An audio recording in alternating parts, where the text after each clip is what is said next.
Welcome back. It's episode 1 of... No, it's not. What am I saying? It's episode 12? Maybe? Yeah, probably. So yeah, I think we can record 10 episodes today. Because I don't. Oh god. Okay, last time we left off, I scared the hell out of me. So yeah. Let's continue. My name is Lord Xaydam. Let's see what the nursey boy has to say. Sunshine. Anyway, he calmly sips from his coffee, damn you, mug, but lays it down after following Emi's gaze to me, looming in the doorway. Okay. So, what brings you here? Well, mouse click, damn you. We were running and he stumbled over and started grabbing at his chest. Wait, what? Okay, it's an interruption one. Damn it! Why does it do that? Easy there, Emi, calm down. So, what happened? Oh god, I do apologise for scaring you all. I don't know. We were running and then my chest started hurting like that time before. But it went away after a few seconds. Time before? I don't think we told him about Emi toppling into us. It was just a flutter or something. The nurse frowns as if to say that just a flutter is some kind of oxymoron. I didn't mean quite this when I suggested to get some exercise. You've got to be more careful, Isao. I was being careful. Come to think of it, I just got into a race with a member of the track team. Doesn't seem as well reasoned as I thought it would. Damn you. You just what? Well, that is... I was racing Emi. Emi, is this true? I think we've dobbed her in it. Oh god, this is gonna be dreadful.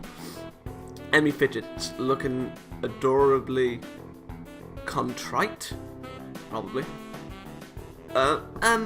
Well... Finally, she can't seem to bring herself to say it aloud and merely nods. That boat? Hold on. Yeah, okay. The nurse sighs and rubs as if at his forehead with one hand tiredly. Emi, you've got to be more sensitive to the limits of others. She wasn't last time. Even now. I don't know if he told you, but Isao has a bad heart, and getting him to race you was incredibly irresponsible. Well, she didn't know. Actually, I started it.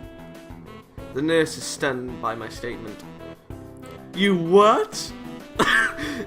We were just running and Emi started to pull away and so I sped up to catch her.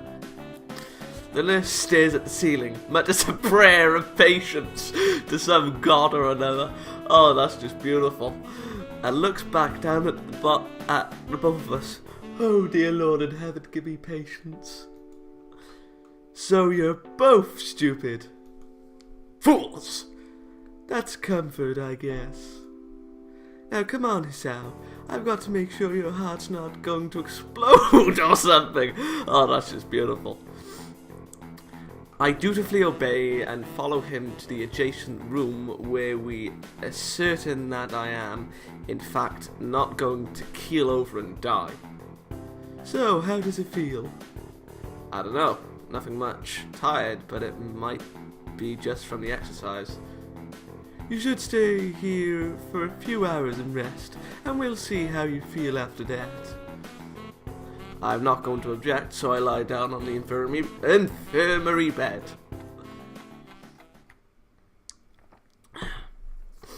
Am I on... Yeah, I am. Jesus Christ.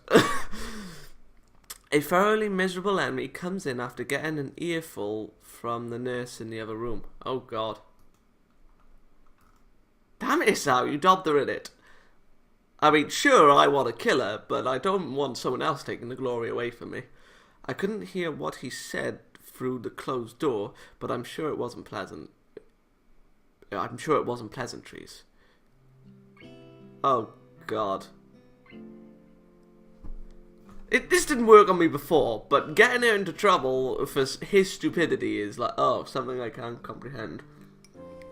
I mean, last time I would have gladly dobbed her in it, but we never got the nurse involved, did we? So, yeah. Look, I'm really, really sorry. I should have been more careful. It's not like you knew. Well, don't say that! Don't say that! Because then I'll give her a flaming reason. Oh, God, no. No.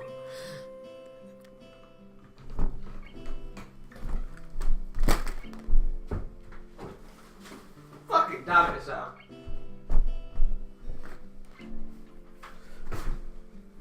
Oh, for God's sake.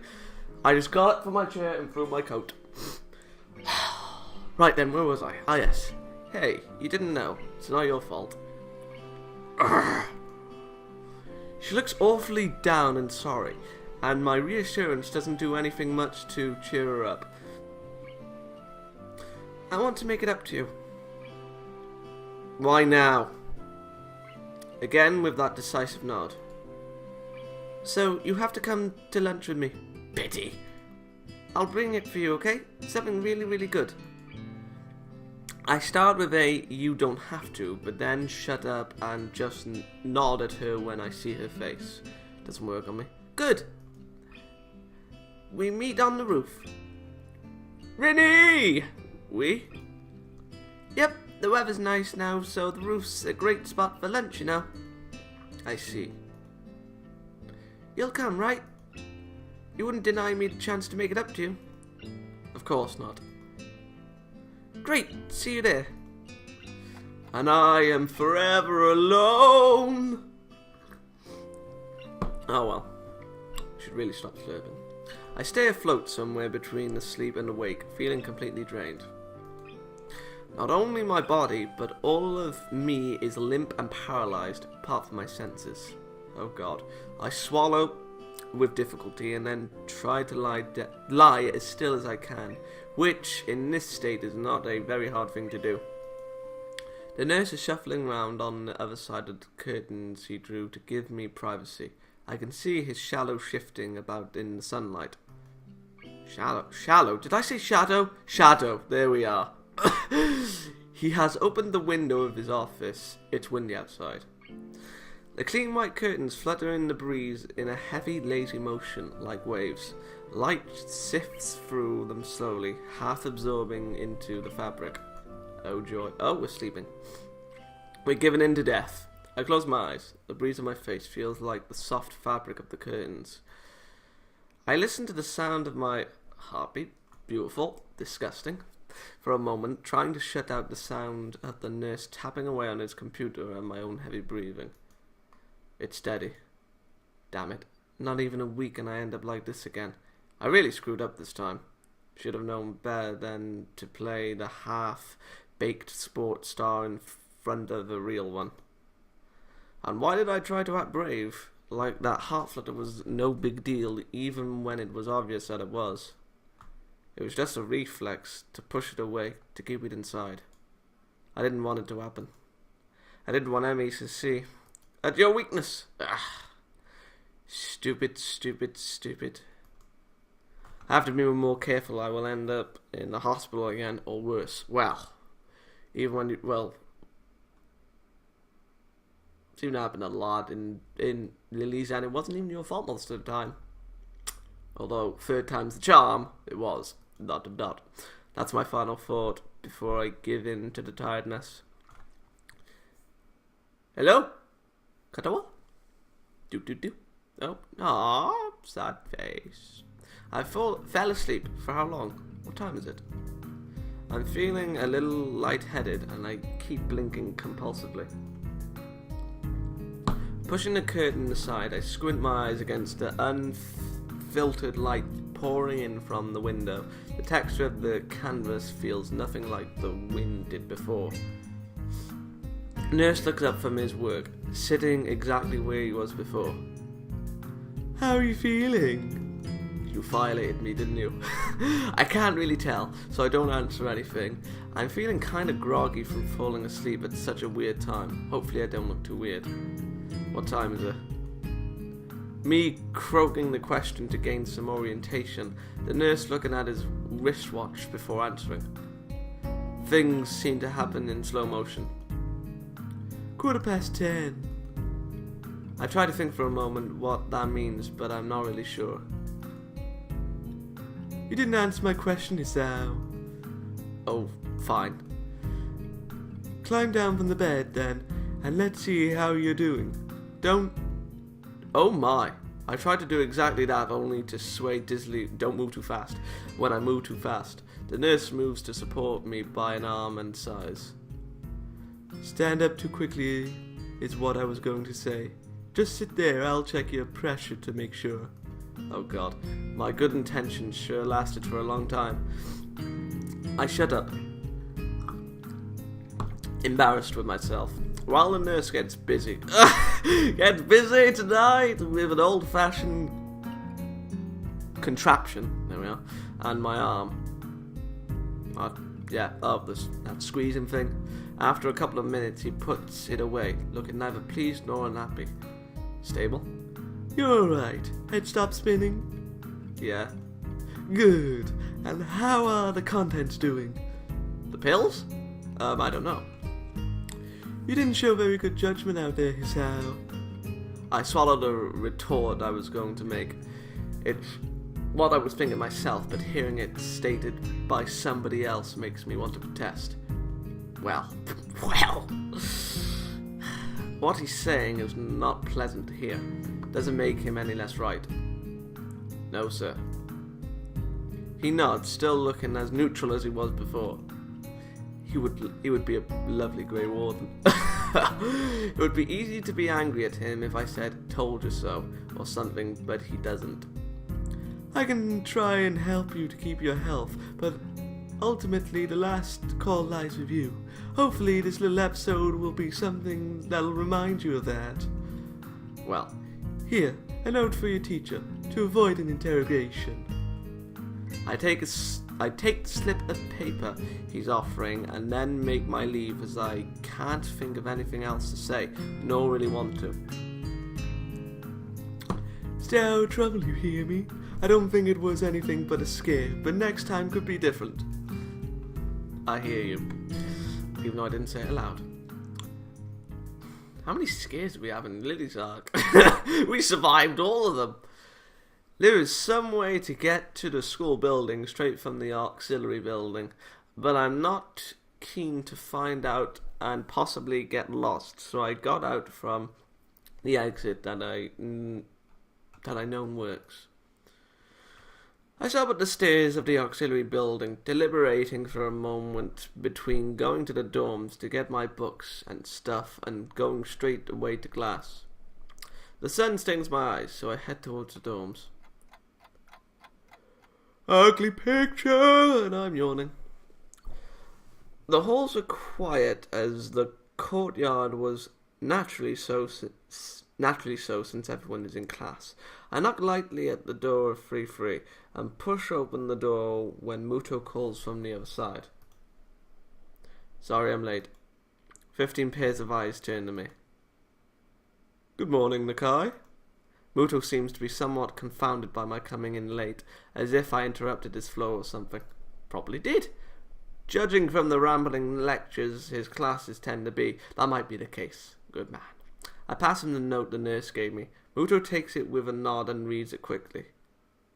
He lifts his eyebrow and gives me a kind of stern look, but doesn't say anything, just nods solemnly again. I shrug and he gestures at me to run along, so I naturally do. He's just like, so you have a heart attack and interrupt my lesson? I'm gonna kill you. The class goes on lazily. I think I'm starting to get into the rhythm of the school. I was gonna say second then. Don't know why. Don't know why. I've even stopped worrying about taking notes and being overtly attentive. The first days I was pretty high-strung in class. Muto finishes his lecture about electricity early, but continues without a pause about the festival. I wonder what we're going to do this time. So, oh my god. So, as you know, the festival is on the day after tomorrow. I hope everyone's projects are going to be successful this year. Have a good time, but also come Sunday. Please keep the meaning of this festival in your minds. Games and fried food! Everyone bursts out in laughter, and so do I. Careful now. Yes, thank you, Mikado. But what I meant... Nope. But I hate it when it does that. The remainder of his sentence is buried beneath the ring of the lunch bells, and everyone starts packing their things. Muto deliberates for a moment, but since almost nobody seems to pay attention anymore, he gives up and sits down. Bugger off. Oh god. People! It's crowded in the hallway, or as crowded as hallways in the school probably get. Most of the students seem to be heading down for the cafeteria. Normally I'd join the flow and grab a lunch myself, but today is different. I got free food! A bento! Today I've been invited to lunch on the roof. An odd location, not really, but that's where I was told to go. Fortunately, I managed to find shelter from the storm in the lee of the classroom door. The lee? Eventually, the torrent subsides and I set tentatively out into the hallway. Oh, my phone. Be right back. Sorry about that, I had to deal with insubordination. God damn it. Only to be met by Emi, who comes flouncing down the hallway like a cannonball. Hey, hiya, Sarah. Great timing. Thank you. I have a super extra lunch today. As promised. Let's go upstairs. Wonder if it's leftovers. The stairway to the roof is a little dilapidated, probably, but it's clearly been used recently. At the top of the stairs is a door, complete with missing padlock. Click, damn you, mouse. I wonder who the intrepid individual was that removed the lock. Me. Emi shoves the door open and steps beaming into the sunlight. Rinny! Suddenly a tall dark stranger appears out of nowhere, standing imposingly in front of us. Emi flinches back, almost falling back down the stairs. Hello. Eek! Yipes, you scared me, Rin. Oh god. Wait, isn't she? Hello. Noticing that Rin is speaking to me, Emi looks curiously at me. You two know each other? I look confusedly at Emi. She's that friend of yours? Wait, was that directed at... Yeah, that's gotta be directed at Rin. Rin has turned her gaze towards the clouds drifting above the school. I didn't know you knew this person, Emi. The awkward silence lasts only for a few seconds until Emi lets out a tiny giggle, shrugging the coincidence off. I invited yourself for lunch. If you know him, that's just better.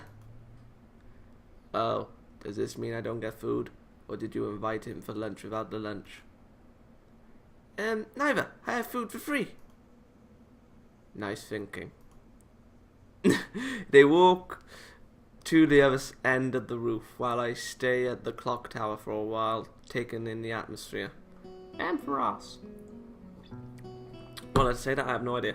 There is nobody else but us here.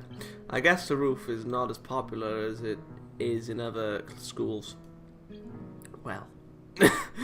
A few rundown benches and tables are scattered around the edges, perhaps in an attempt to make the rooftops look less desolate. Click, damn you. Click! The small pebbles covering the roof rattle beneath our feet. I peek through the chain link fence, whatever I heard that before, to take a look at the school grounds and beyond. Students are strolling in pairs and groups around the quadrangle and at the cafeteria. A few delivery trucks are driving past the school towards the convenience store nearby. Somewhere a watchdog barks at a passerby. Somehow when I look towards the town centre, the small town feel strikes me very strongly, almost palpably. Okay. The hectic lifestyle of big metropolises seems so far away and foreign here. Nobody has to run to catch a bus like their life depended on it, or get their senses overloaded by a neon light and traffic jams. I feel surprisingly optimistic about this new life of mine. Looking at my new hometown, even if it's going to be mine for only one short year. Finding out about my illness and having to move away from home all came so suddenly. I haven't had time to think how I feel about it. Oh well. I'm sorry. When I step out of the shadow of the clock tower to the open, I feel warmth touching my back. The sun shines from a perfectly clear cerulean city sky. A cool breeze sweeping over the rooftop makes me shiver, but only briefly. The wind carries the scent of trees and flowers, not smog and car exhausts like it used to just a few weeks ago. Emi settles on a bench with Rin in tow and produces one big and two small boxes from her bag. Okay. Greedy. Come on, Hisao, what are you waiting for? She is beckoning me to join them, making room on the already small bench. Oh god, how close are we? I seat myself on the corner of the bench to take as little space as possible. It's pretty cramped, but somehow all three of us fit. Impressive view. Emi suppresses a giggle and places a lunchbox in front of Rin and hands another lunchbox to me. Here you go, lunch as promised. Click.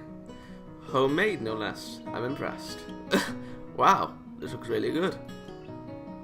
Thanks, I make them myself when I can. That smile, it looks like she's biting her lips. Conversation dies off as I said about the business of feeding myself. Taking a few bites, I glance up and notice Rin deftly opening the lunchbox and popping a fork full of food into her mouth using only her feet. Even though I've seen it before, I can't help but be impressed by her dexterity. Well, it's impressive. It almost reminds me of the sort of place I am right now. Will I ever get used to sights such as this? Probably. I can't decide if getting used to such things would be a good thing or a bad thing either. Well, it's natural. You don't need to get used to something that's natural, but I will admit it is... how should I put it? Like, strange and odd sound like horrible definitions, really, but... it's not something you would normally see. That's probably why people think it's wrong to have those thoughts. Does getting used to this place mean that I'm giving up being a normal person? You are normal, for God's sake! Or does it just mean that I'm becoming more understandable about those around me? Understanding, probably. You are, yes. I'm distracted from my thoughts by the sight of Emi tearing into her lunch as if it had insulted her ancestors. You seem pretty hungry. Emi looks up, mouth half full, and swallows before nodding. My morning run always works up an appetite. Which is great, because then I burn through lunch pretty quickly. Helps me keep my girlish figure. What would happen if you lost it? Would you become a man? I very nearly choke on my lunch trying not to laugh. It's a figure of speech. Does your figure have to run in the mornings too? Do you always talk like this? Like what? Talk like what? I think that answers my question. Never mind. So, I struggled to think of small talk and settle on the obvious question. How did you two meet? Rin seemed content to let Rin answer this question. Someone in the household department thought that we'd complement each other well, so we were assigned rooms next to one another. Complimented. The most sickest of black comedy. Not really, but still. Compliment each other. Like shoes in a suit. Huh? Emi giggles at my confusion. Put us together and we've got all our limbs. Get it? Well, technically you still have... well... You still have your limbs, except... Not literally. I mean, you can put legs on. I mean, I don't think Rin can put arms on, but I'm sure augments will exist soon. Ah. So I started helping Rin get ready in the mornings, and that was that. I mean, you can't help someone get dressed every morning and not get along. Bow, chick, bow, wow! I see. Rin chooses this moment to interject. I have trouble with shirts. Right, that seems fairly obvious. Really? Kind of? This isn't helping, but at least Emi seems to find the whole thing funny. That, combined with the fact that Rin is generally curious, makes me feel slightly better and yet confused. I mean, you've got no arms. So putting on a shirt seems like one of those things that would be difficult. You know what? I'm going to stop talking now. It'll save me a lot of trouble in the long run. Rin nods in what I suspect is meant to be a sage manner. I see. The conversation dies as I turn my attention back to my lunch. It's really quite good. Emi finished... Oh, no, that's my Coke. I found Coke! Emi finishes her lunch first and makes a... It is Coke, isn't it? It is, yes. First and makes a contented noise. Ah, that was good. As she busies herself with cleaning up her lunch, Rin speaks up. I'm thirsty. Oh, I almost forgot. Sorry about that. Sorry. You stupid girl. I could have died of thirst. And you were just sat there eating your food like the pig you are. I'm sorry. With a flourish, she reaches into a bag and removes a trio of juice boxes. She tosses me one that appears to be cranberry juice, one to Rin that appears to be some kind of strawberry milk, complete with pink colour. What? Of course it is! What? What? What? I need to back away. What other colour would it be? It's strawberry, of course it's going to be pink. And keeps a equally pink box of some kind of fruit punch for herself. Oh god, that has frizzled my mind. Rin dexterously stabs a straw through the top of her box and begins to drink. Once again, impressed by how flexible she is, but this time I keep my comment to myself. Somehow, I don't think either Emi or Rin are the sorts of people to think twice about the way they work around their particular disabilities. Rin especially so. Indeed, she gives off the impression of being entirely unaware that she's missing any limbs at all. That's fair enough. Whether or not that's a conscious decision is another matter. I'm honestly not sure. So, Hisao, how'd you like it up here? I was nearly going to say end up here. But that would be stupid. Because she knows that he's got a hot problem with his heart. It's quite nice, actually. I like high places for the view. I hate high places. I'm not afraid of heights, but you know when you just look over, you just think you're falling. I mean, I just have that weird sensation. Thanks for inviting me up here. That's why I'm not good with roller coasters or any of those big amusement park stuff. And for the lunch too. Emi grins a 1,000-watt grin. What? Pleased by my response, I suppose. No problem. Feel free to eat with us anytime too, okay? I won't make you a lunch, but you can bring your own up here. No lunch service. I don't know. Emi looks mock offended.